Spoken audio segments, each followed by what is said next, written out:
उत्तराखंड में अब अवैध मज़ारों पर सरकार ने शिकंजा कसना शुरू कर दिया है।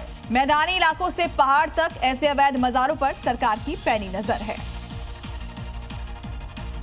जहां देखी सरकारी जमीन वहां कब्जा कर रातों रात बना दी मज़ार।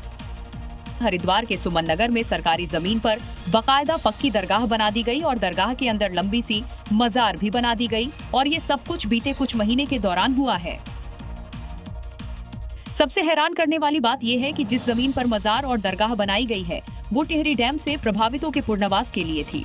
दरगाह का कब्जा करीब 10 बीघा जमीन पर है, लेकिन पिछले कुछ समय से उत्तराखंड में अवैध मज़ारों की शामत आई हुई है। उत्तराखंड में अब तक ऐसी 537 अवैध मज़ारों का नामो निशान बुलडोजर से मिटाया जा चुका है।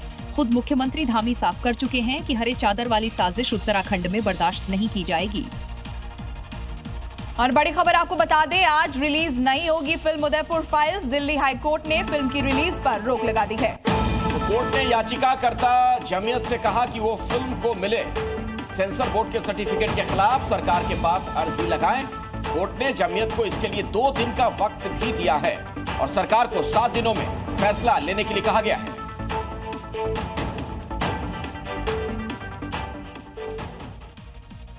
और अब अगली खबर, मानसूनी आफत उत्तराखंड में कहर बनकर टूट रही है, लेकिन लोग लापरवाही से बाज नहीं आते, जिसकी तस्वीरें हल्द्वानी से सामने आई हैं, जहां सैलाब के बीच लोग हादसे को दावत देते हुए नजर आए। ये तस्वीरें उसकी गवाह है। देखिए बारिश के बाद नाले में सैलाब कितना है, लेकिन लोग फिर भी उससे गुजर रहे हैं। न हादसे की चिंता, न जान की फिक्र, लोग बेपरवाह इसे पार करते दिखे। अब इस कार सवार को देखिए, कैसे सैलाब को चुनौती देना भारी पड़ गया और लोगों को धक्का देकर कार को वहां से बाहर निकालना पड़ा। अब ये देखिए सैलाब का वार, जिसमें बाइक खड़ी हुई है। गनीमत रही कि जो इसे चला रहा था वो यहाँ मौजूद नहीं था, वरना उसका क्या हाल होता आप सोच सकते हैं। शायद अगली बार कोई इस तरह की बहादुरी दिखाने से पहले लोग एक बार सोच ले कि सैलाब से टकराने की जरूरत है भी या नहीं, वरना फिर वही होगा, बचाने जनता आएगी। यूपी के संभल में एक बार फिर योगी सरकार का बुलडोजर अवैध कॉलोनियों पर गरजा है। कृषि मंडी के पीछे बिना लेआउट अनुमति के हो रही प्लॉटिंग को तहसील प्रशासन ने ध्वस्त कर दिया। बुलडोजर कार्रवाई के दौरान प्लॉट खरीदने वालों की टीम से नोकझोंक भी हुई, लेकिन प्रशासन ने कार्रवाई जारी रखी और प्लॉटिंग को ध्वस्त किया गया। हरियाणा के करनाल में नगर निगम ने प्रॉपर्टी टैक्स बकायेदारों पर भी सख्त रुख अपना लिया है। नोटिस के बावजूद टैक्स जमा न करने वालों की संपत्तियों को कुर्क किया गया। नगर निगम की टीम ने कई फैक्ट्रियों और प्रॉपर्टी पर कार्रवाई की है।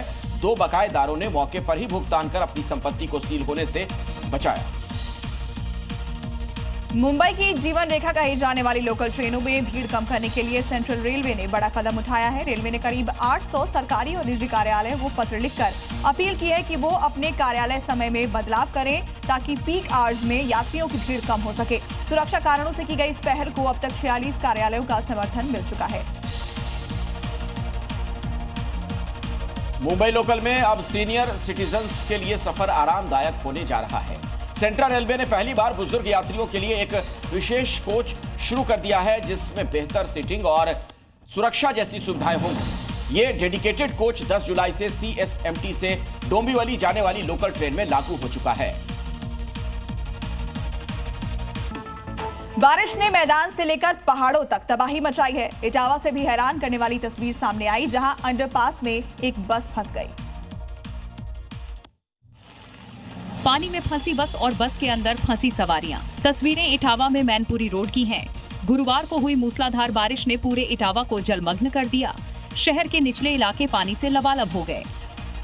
अंडरपास भी किसी तालाब में तब्दील हो गए और ऐसे ही इस अंडरपास में ये निजी बस फंस गई।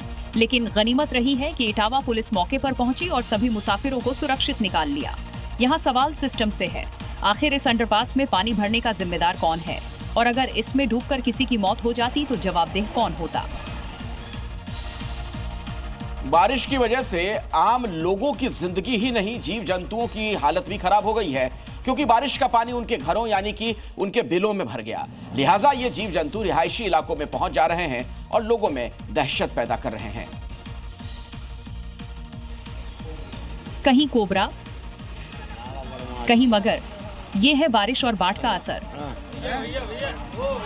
बारिश और बाढ़ से आम लोगों की जिंदगी तो अस्त व्यस्त हो ही गई है। कई जानवरों के लिए भी ये जी का जंजाल बन गई है।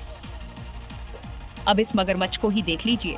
नगर पालिका दफ्तर के परिसर में ये मगर बीती रात आराम फरमाता नजर आया।